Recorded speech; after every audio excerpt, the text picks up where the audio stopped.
ECB চত্বর থেকে আমাদের সাথে যুক্ত হচ্ছেন শাহনেওয়াজ বাবলু। বাবলু, এর আগে ৮ বিভাগে নির্বাচনী প্রচার শেষে আজ নিজ নির্বাচনী এলাকা ঢাকা মহানগরে তারেক রহমানের নির্বাচনী গণসংযোগ কেমন দেখছেন? নেতাকর্মীদের উপস্থিতি এবং সব মিলিয়ে জানাবেন।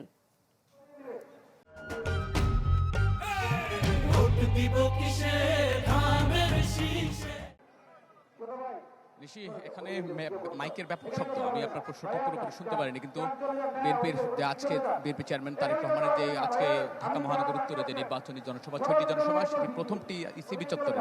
ইসিবি চত্বরে কিছুক্ষণ পর শুরু হবে। বিএনপির যে নির্ধারিত সময় দেওয়া হয়েছে 2টায় তারেক রহমান এই জনসভায় এসে উপস্থিত হওয়ার কথা থাকলেও কিন্তু এখন পর্যন্ত নিয়ে আসতে পারেনি। যেহেতু এই পথসভাটি রাস্তায় অনুষ্ঠিত হচ্ছে, তাই নেতাকর্মীদের রাস্তার পাশে অবস্থান করার জন্য দলের পক্ষ থেকে নির্দেশনা দেওয়া হয়েছে। নেতাকর্মীরা সারিবদ্ধভাবে রাস্তার পাশে অবস্থান করেছেন এবং রাস্তার পাশে একটি মঞ্চ তৈরি করা হয়েছে, পথসভার মঞ্চ, যেখানে তারেক রহমান এসে বক্তব্য রাখবেন। ইতিমধ্যেই এই ঢাকা 17 আসনে যেখান থেকে তারেক রহমান নির্বাচনে প্রতিদ্বন্দ্বিতা করছেন, সেই আসনের যে নির্বাচনী কোঅর্ডিনেটর, প্রধান কোঅর্ডিনেটর, বিএনপি চেয়ারপারসনের উপদেষ্টা আব্দুল সালাম, তিনি নেতাকর্মীদের সুশৃঙ্খলভাবে অবস্থান করার জন্য নির্দেশনা দিচ্ছেন। কিছুক্ষণ আগেই এখানে যে পথসভার যে মঞ্চটি রয়েছে, সেখানে র্যাবের যে ডগ স্কোয়াড টিম রয়েছে, তারা এখানে সেটি পর্যবেক্ষণ করে গেছেন এবং আইন শৃঙ্খলা বাহিনীর সদস্যরা মোতায়েন রয়েছে। পাশাপাশি আমরা দেখতে পাচ্ছি এই পথসভায় প্রচারণায় অংশ নিয়েছেন সাবেক সেনা কর্মকর্তাদের একটি টিম, তারাও এখানে ব্যানার নিয়ে অবস্থান নিয়েছেন। এছাড়া এই আসনের যারা নেতাকর্মী রয়েছেন তারা অবস্থান নিয়েছেন।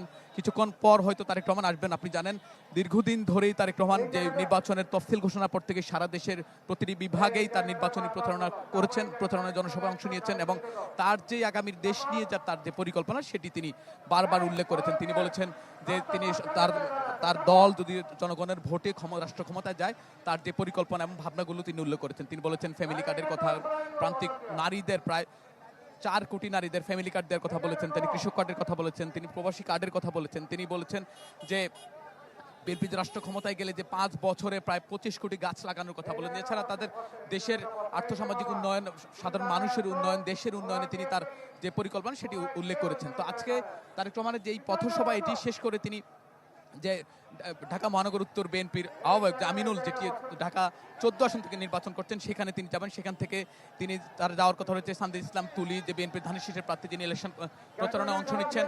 এছাড়া তারপর তিনি আরো 3টি পথসভা অংশ নেবেন। মাঝে যে পথসভাটি আজকে 6টি পথসভা অংশ নেওয়ার কথা থাকলেও আরেকটি মাঝে পথসভা অংশ সেটি হচ্ছে তেজগাঁয়ের যে পলিটেকনিক্যাল মাঠ রয়েছে, এখানে দলের জোটের প্রার্থী যেটি সাইফুল হক কোদাল মার্কা নির্বাচন করতেন, সেই প্রচারণা অংশগ্রহণ শেষে তিনি সাঁতারকুলে যে দলের প্রার্থী কাইয়ুম, যিনি এম এ কাইয়ুম নির্বাচন করতেন, তারপর নির্বাচনী জনসভা অংশ নেবেন। সেখান থেকে তিনি তাদের বাসায় যাবেন এবং আগামীকালকে আরো ঢাকা মহানগর দক্ষিণে তার 8টি জনসভায় অংশ নেবেন।